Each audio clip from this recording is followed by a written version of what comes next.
My name is Milica Margeta, and I'm an assistant professor of ophthalmology at Massachusetts Eye and Ear and Harvard Medical School.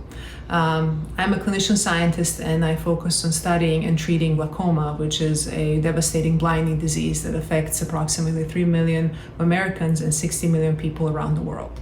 Glaucoma is a devastating progressive disease that starts usually affecting peripheral vision and then progresses towards the center, oftentimes leading to complete blindness.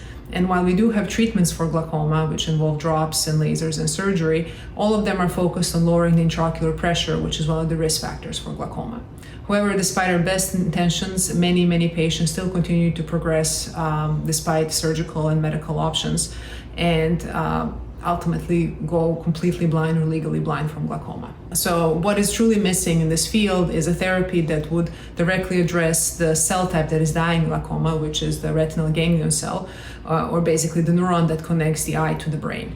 None of the current therapies do that, and that is the focus of my research. I'm particularly interested in the process of neuroinflammation in the retina in the brain, meaning how the inflammatory process in the neural tissue leads to exacerbation of damage that happens and makes the whole disease process worse.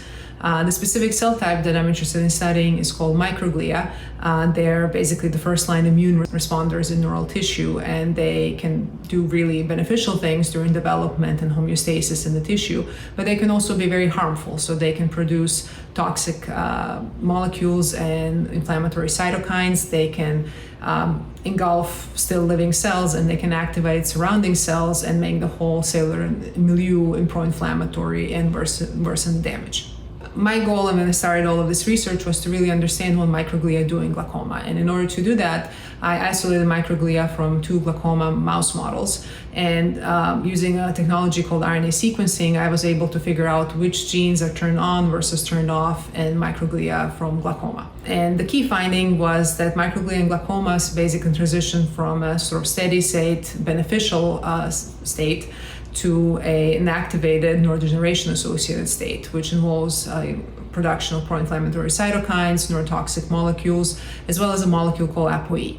And ApoE immediately caught our interest because it is a lipoprotein in the brain that is one of the most common lipoproteins, and it's been very heavily studied because it is genetically linked with Alzheimer's disease. We have also found that it's genetically linked to human glaucoma, which of course made this an even more attractive molecule to study. So to really figure out what ApoE does in glaucoma, we took advantage of some benefits of mouse genetics, where we can target ApoE in microglia only and figure out what that does to disease development. And what we found was quite striking, meaning that in mice who didn't have ApoE in microglia only, the pressure would still go up in the eye after we induce glaucoma, but retinal ganglion cells wouldn't die. So in terms of function and structure, they remain completely intact. And that was really striking. It really showed that microglia are very important for this disease process, and that ApoE in particular is a key regulator of this process. We then further investigated this and found that what ApoE does is to sort of act as a transcriptional regulator of this whole neurodegeneration-associated signature, and then in its absence, microglia basically remain quiescent and don't make these toxic downstream effectors that cause neurodegeneration.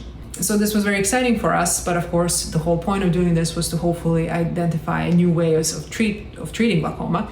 And as it happens, ApoE itself is not a great druggable target just because there are no good inhibitors for it out there.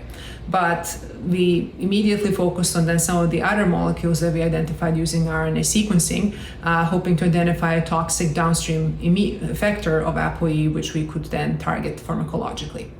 And we found a molecule just like that. It's called galectin-3. It's a secreted protein that has been linked to cancer, inflammation, fibrosis, kidney disease, heart disease, and also to some other neurodegenerative diseases. And basically what we found is if we took mice that were genetically deficient in galectin-3, we got the same phenotype as with ApoE, meaning that the intraocular pressure still went up, but the retinal ganglion cells were protected from death. So this suggests that this molecule could again be a very good target.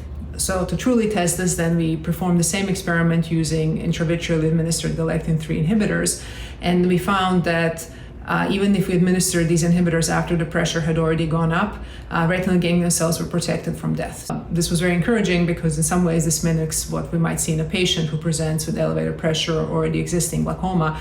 This suggests that even later administration of this inhibitor could halt the disease process. So to summarize, what I think the key points of my research are as follows. The first one shows the importance of the microglia and the whole neuroinflammation process in glaucoma development.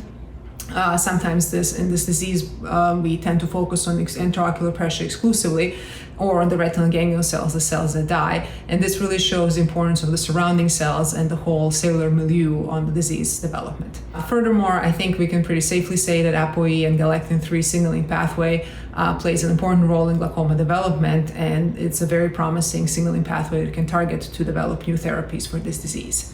And my future goals are really to further develop this, try to develop a neuroprotective therapy for glaucoma, try to develop a minimally invasive way of administering these inhibitors, and ultimately translate this to clinical practice.